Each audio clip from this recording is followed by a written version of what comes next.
Ny haiko ny elokavitany kosa iravelo manatsotsy maloka zohy ilay tovolahy namonina fa tovavy vao 12 taona monja ihany koa. Mpianatra teny amin'ny anjery manontolo ny volana desambra lasa teo.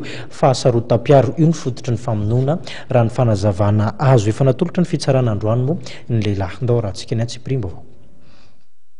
Sarony teo anivon'ny brigady misarona ny elokabevavy eo anivon'ny polisy pireneny iravelo manatsotsy maloka zo 520 taona. Voaroroy tamin'ny famonoana ho faty Andraly Sofanjaniaina, tovovavy 7 taona, mpianatra teny anivon'ny anjery manontolo sady sakaizany. Efa nokarohany teo anivon'ny polisy firenena izy nanomboka ny 12 desambra lasa teo ary zao trateaka izao. Tamin'ny talata 12 desambra zany dia nisy nampandre ny polisin'ny brigady criminelle fa misy fatim-behivavy hita eny Antsahamamy ao amin'ny tranony. Tovovavy izy io vao 7 taona, mpianatra eny anjery manontolo. Hita fa tsatokantsy no nafaty azy teo amin'ny tentany sy teo amin'ny fony. Ny tompon-tranony zany natsikaritra fa tamin'ny 9 alina tany dia mbola niaraka tamin'ny tovolahy anankiray izay sipany io tovovavy io. Ny pitso maraina nefa amin'ny 10 ora maraina zany mbola tsy mivony tranony tamin'ny 12 io 12 desambra. Dia ny tompon-trano nampandre ny fokotany dia rehefa mijeren'ny fokotany tao dia hita tao ny fatin'ilay tovovavy. Ny tadiavina ilay lehilahy niaraka taminy fa lasa nandositra.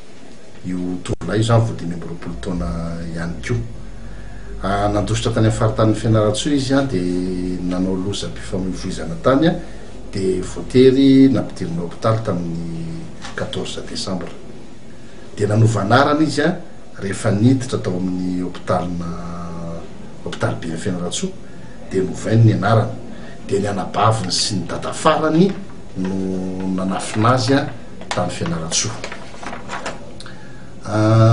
Rehefa ny fotorana zany ny dadatoana sy ny anabaviny dia mbola nanafina ihany koa ary ireo no adiadina taty amin'ny polisy ny brigady criminelle.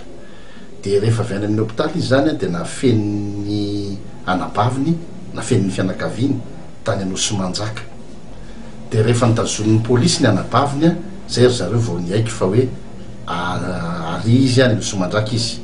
Niaiky moa zany ty lehilahy ty tamin'ny famotorana natao azy fa no ny asarotam-piarona namonoana an'ilay vehivavy. Androany no natolotra ny fitsarana i Tsimaloka Zo niaraka tamin'ny fianakaviany izay voalaza fa iray tsikombakomba tamin'ny fanafenana azy.